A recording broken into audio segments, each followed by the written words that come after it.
Boa tarde ou bom dia, não sei qual horário que você vai ouvir esse áudio. Eu gostaria de contar o meu relato, resumidamente, do tempo em que eu fui obreira dessa instituição, Igreja Universal do Reino de Deus, e não precisa alterar minha voz, eu não tenho nada que dever.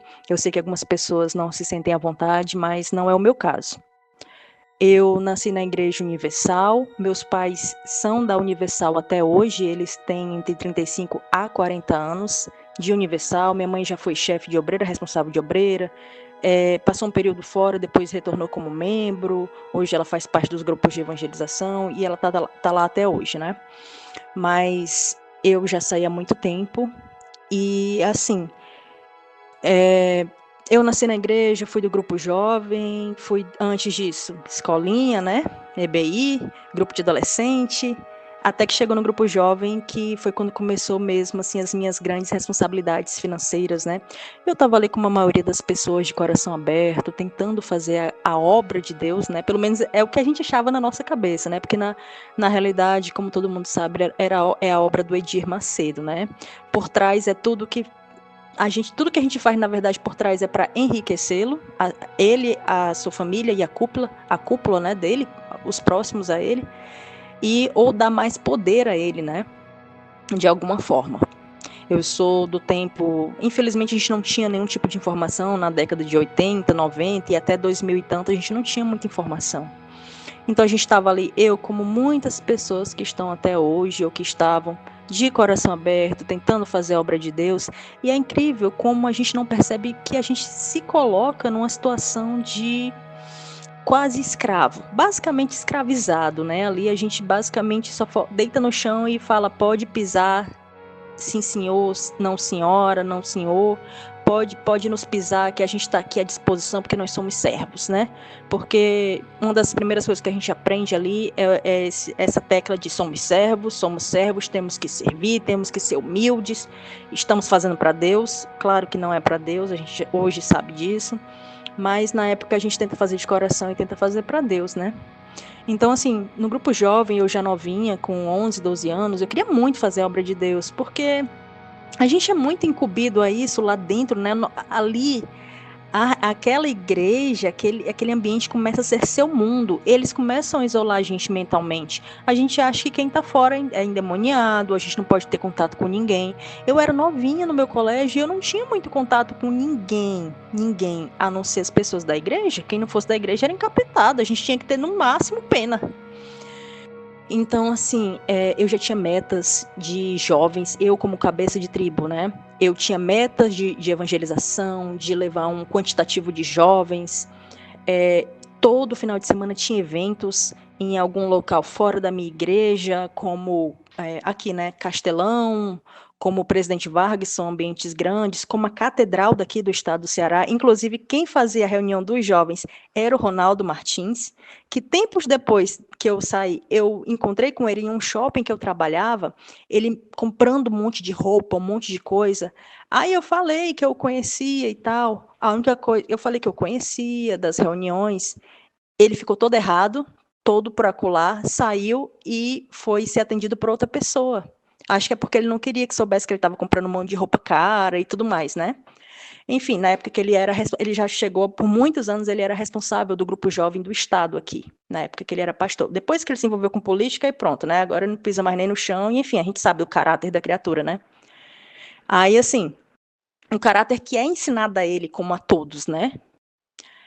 No emprego dele. Então, assim, desde muito nova, no grupo jovem, eram muitas responsabilidades, era um quantitativo de jovens, eu tinha que pagar ônibus todo final de semana para estar levando para esses eventos. Eu lembro que aquele Marcelo Crivella, sobrinho do Edir Macedo, ele estava fazendo muitos shows, lançando aquele CD dele que vendeu muitas e muitas cópias, com aquele papo de criar a Fazenda Canaã, não sei o que, não sei o que. Enfim, sei que ele fazia muitos shows e vendia muito. Eu fazia rifas e mais rifas dos CDs dele, entendeu? Era como se cada CD eu tivesse que fazer uma rifa e arrecadar dinheiro. E eu me lembro que eu vivia no meio do mundo, lutando para arrecadar dinheiro para os shows. Cada pessoa era responsável de 10 a 30 ingressos. Quanto mais ingressos você vendesse para os shows dele, quando ele estava aqui no estado, nossa, mais de Deus você era, mais da fé você era, né? E aí, Eu me lembro que eram muitas responsabilidades desde o grupo jovem, com ônibus todo final de semana, com quantitativos de jovens, com os CDs do Marcelo Crivella para vender, rifar, porque não era nem assim a pessoa vender e tu dar o CD, não. Tu tinha poucos CDs, porque tinha que vender muito, né? E os poucos tu tinha que fazer, criar rifas para arrecadar mais com um único CD. Então, os CDs que tinha que criar rifas para arrecadar bem mais, fora os ingressos e tudo mais. Então, assim, eu era cabeça de tribo e muitas responsabilidades. Eu me lembro que eu me tornei colaboradora. Eu só vivia na igreja. Ou era no meio do mundo. Eu só não estava de manhã, porque, enfim, de manhã eu estudava. Porque todo o tempo que eu tinha livre, eu estava na igreja, limpando a igreja, limpando o altar e tudo mais. Ou eu estava nas ruas, vendendo chocolate, vendendo brigadeiro, vendendo o que eu podia, os ingressos. E aí, quando eu me tornei colaboradora, eu lembro que a gente providenciava uma roupa, uma blusa branca social, uma calça preta, um sapatinho preto, que aquilo já era meio que caro, entendeu? Porque a gente tinha que providenciar tudo aquilo. Só que quando nós nos tornávamos colaboradores, a gente a preocupação já era de juntar o dinheiro do uniforme. Porque a gente sabe muito bem que era um valor, sempre foi um valor caro.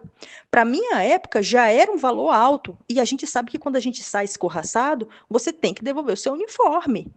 Se você não está cumprindo algum tipo de meta, você tem que deixar seu uniforme lá, vai ficar lá não sei aonde, porque você não pode trabalhar se você não bater as metas, seja a meta do que for. Então, de colaboradora para obreira, eu me lembro que as minhas responsabilidades aumentaram mais ainda, porque quando você é obreiro e tudo mais, você, além das responsabilidades como obreiro, seja azeite, seja suco de uva, seja o pão da Santa Ceia, seja cola para colar os envelopes, seja tudo isso, sal, né? Toda sexta-feira, aquele negócio do sal, seja o que inventassem, né? O que eles inventassem, todo mundo sabe que quem arcava eram os obreiros, que trabalhasse ou que não trabalhasse. No meu caso, eu era apenas estudante e eu só vivia no meio do mundo, a hora que fosse. A hora que fosse, depois da minha aula, a hora que fosse, vendendo as minhas coisas para cumprir as minhas metas. Para todo domingo, tinha responsabilidade, um valor fixo que eu tinha que dar no valor do jornal.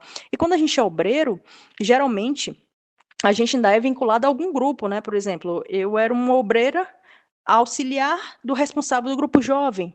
Então, assim, além das responsabilidades de obreira, que não são poucas, eu tinha que arrecadar alimentos para a ABC, que todos aqueles alimentos somos nós, que éramos nós e as pessoas que estão lá até hoje, né, que saem arrecadando ou do seu próprio bolso. Aliás, a gente dá o do nosso próprio bolso, que a gente leva, e ainda saem de sol quente arrecadando esses alimentos. Então, assim, eu tinha a minha responsabilidade de arrecadação de alimentos, eu tinha a minha responsabilidade do valor fixo do jornal, porque independente de aquele jornal ser utilizado ou não, ele tem que ser pago. Então, eu tinha um valor fixo todo domingo para pagar o jornal. Eu tinha os meus votos que eu tinha que cumprir, porque se você não estivesse participando da maioria das campanhas, você não estava na fé, você estava mal com Deus. Então, como a gente estava ali o tempo todo, basicamente de segunda a segunda, a gente acabava inevitavelmente participando de muitas das campanhas, e a gente tinha que cumprir campanhas e mais campanhas. E, fora isso, eu tinha minhas responsabilidades como auxiliar do responsável do grupo jovem, com ônibus, com jovens, com isso, com aquilo, né? Então, assim, eu me lembro que eram muitas responsabilidades. Quando começou a lançar os candidatos da igreja à corrida eleitoral, né, com esse papo furado de proteger a igreja e tudo mais, tudo é muita mentira. A gente sabe que, no fundo, tudo é para aumentar o poder do Edir Macedo. Hoje a gente vê isso, ou o poder mesmo dele, de influência, ou o poder financeiro dele, né? Porque depois de um tempo eu acho que ele percebeu que não bastava só ter dinheiro, queria ter que ter um poder, uma influência, né? E eu lembro que esses candidatos, eles eram vinculados ao PL. Na época, ainda não existiam republicanos. Esses candidatos, eles eram vinculados ao PL.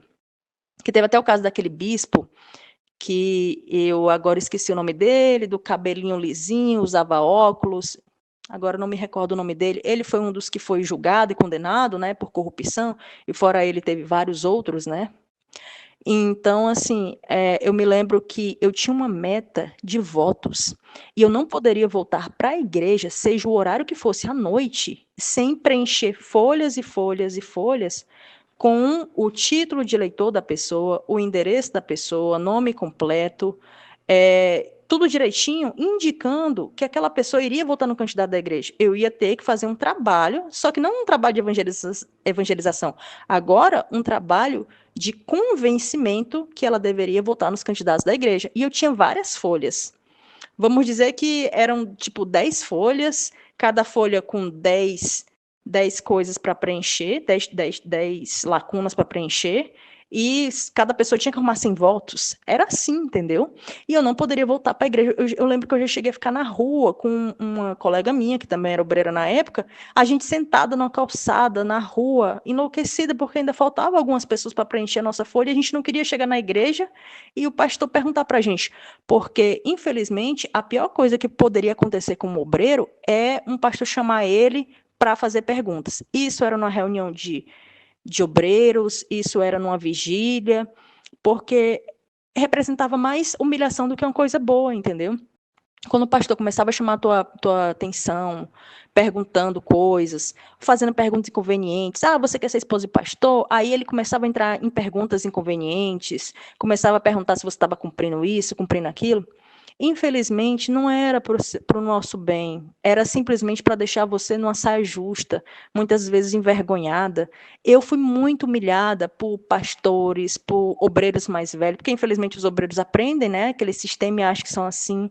A gente só fica. Eu me lembro que várias vezes eu ficava chorando, sim senhor, não senhora, não senhora. E eu me lembro que enquanto ficava aquele louvor todo, que hoje em dia, infelizmente, a gente sabe que é só teatro, porque eles estão ali naquele altar ali fazendo um teatro, a gente sabe que fora dali, nossa, eu já cheguei a lidar com pastor lá, na época era um pastor do Rio, chamado Marcos Vinícius, lá na igreja que eu frequentava, que ele avançou em cima de um obreiro para dar um soco no obreiro, porque ele tinha mandado o obreiro fazer um café, o obreiro parece que estava tocando no negócio lá do café, e ele avançou em cima ele se irritou com aquilo, o obreiro estava segurando o pano de café, enfim. Ele avançou em cima do obreiro para dar um soco no obreiro, e quase dar um soco no obreiro. E assim, foi uma situação terrível. Eu me lembro que esse obreiro saiu da obra, saiu da igreja, esperou esse pastor sair para poder depois voltar como membro e, enfim, depois se tornar obreiro novamente. Então, assim, era humilhação, inconveniência. Quando eu estava perto da fogueira santa, nossa, eles faziam vigília com obreiro, alguma coisa do tipo, e chamavam um por um dos obreiros para perguntar se a pessoa ia cumprir o propósito dela, se ela realmente ia cumprir o voto com o valor que ela prometeu e tudo mais. E a gente já ia sabendo da ameaça de que se a gente dissesse que não iria cumprir ou não estava perto de cumprir, que a gente ia ter que entregar o uniforme, isso já era ordem. A gente já sabia. A gente ia entregar o uniforme, deixar lá o uniforme não sei aonde, no altar, não lembro onde era, na sala dos obreiros, numa sacolinha, e a gente não ia participar, a gente ia ficar no banco, não ia poder participar, participar de nenhuma obra como obreiro uniformizado. A gente ia ficar no banco. Então, assim, tudo. Eu me lembro que eram muitas responsabilidades, muitas, ônibus, tudo, jornal. Eu me lembro que eu chorava, enquanto as pessoas estavam chorando com esse negócio todo, aquele teatro todo que eles fazem no altar, eu estava chorando, era de agonia, de desespero, porque se eu não tivesse perto de cumprir algum propósito, o dinheiro do jornal, que era uma coisa bem nítida, nossa. Eu já acho que eu já estava ficando era com úlcera. Quando estava chegando no final de semana, que eu tinha que cumprir essas coisas assim, bem nítidas, tipo jornal e tudo mais, eu começava a chorar desesperada, porque eu tentava de um tudo para arrumar esse dinheiro, de propósito, disso, aquilo, outro, e eu só vivia chorando. As pessoas choravam, enquanto as pessoas choravam de Espírito Santo, eu, uniformizada, estava às lágrimas, preocupada com os valores que eu tinha que dar, com os propósitos, com o jornal, com tudo que eu tinha que cumprir, e eu nem sempre tinha dinheiro para tudo aquilo. Eu só tinha um pouco de paz quando tinha um final de semana em que eu tinha um dinheiro de tudo, porque senão eu estava chorando desesperada para cumprir.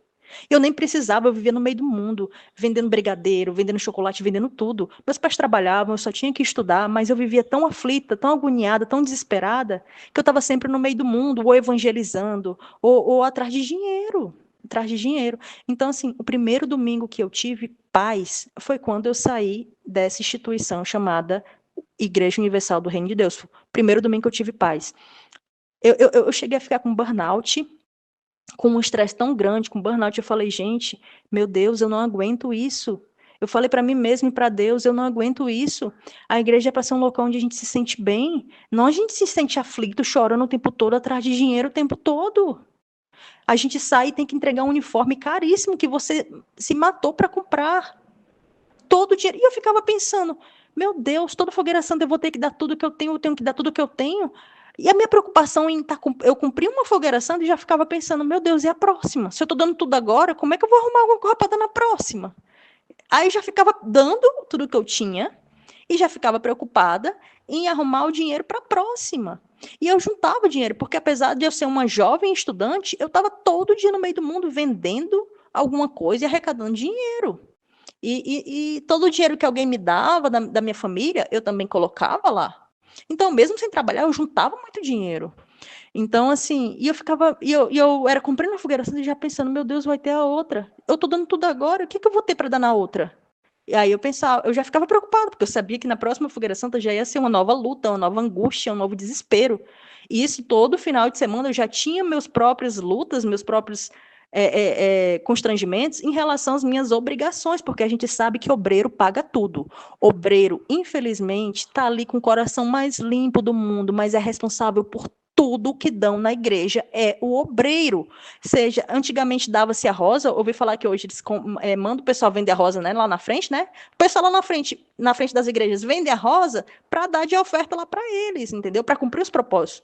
Só mudou, né, o estilo, né? Antes eram os obreiros que pagavam rosa, sal, era quilos e quilos de sal toda sexta-feira, era rosa, era sal, era a água do pastor. Eu me lembro que eu fui responsável por várias reuniões à tarde e tinha que estar tudo brilhando, seja o púlpito, seja o altar, tinha que estar encerado, tinha que estar com a toalha nova, limpa, tinha que estar com um copo, o melhor copo de vidro, ou então um copo de cristal, tinha que ter um bom ar no ambiente, a gente comprava aqueles spray com bom ar para deixar um ambiente cheiroso, e tudo isso isso aí era o de menos. Mas toda reunião eu tinha que estar responsável por tudo isso, e tudo que aquela reunião precisasse como obreira responsável, entendeu?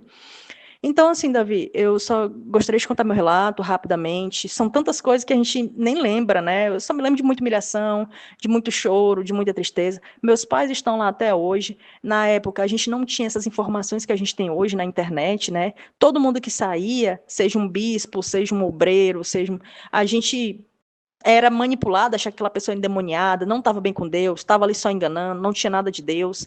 Eu também fui taxada disso quando eu saí, mas eu estava tão feliz com a minha paz que Deus dava, de num domingo eu poder ter paz, de poder respirar, que eu não estava nem um pouco preocupada com isso.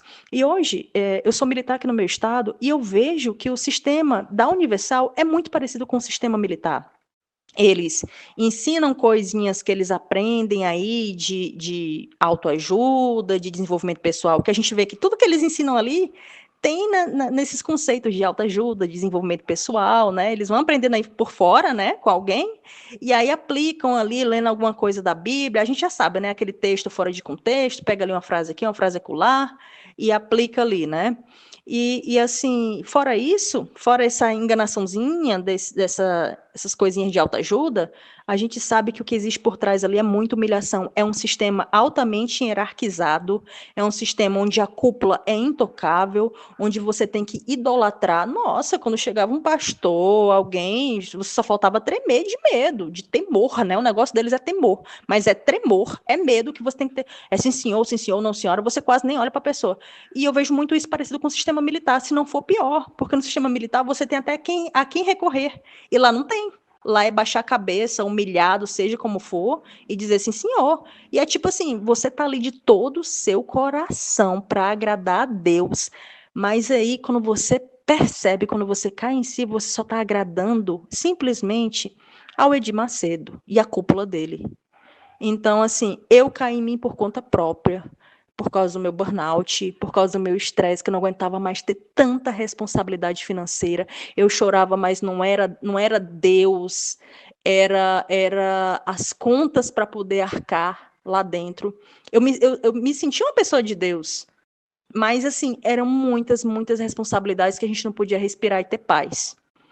E hoje eu tenho paz. Graças a Deus, hoje eu tenho paz.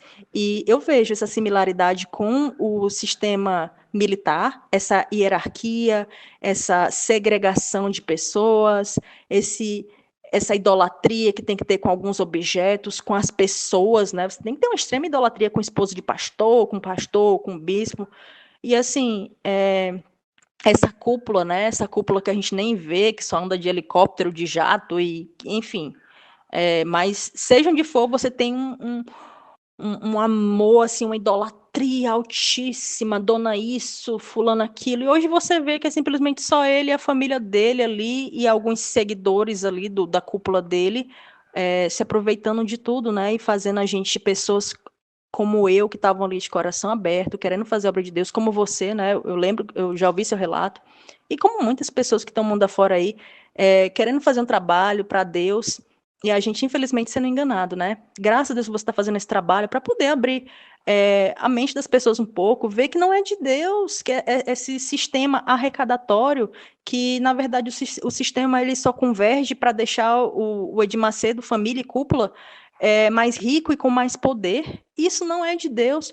Por trás de tudo que eles santificam, tem um objetivo financeiro, tem um objetivo, sabe, por trás daquilo.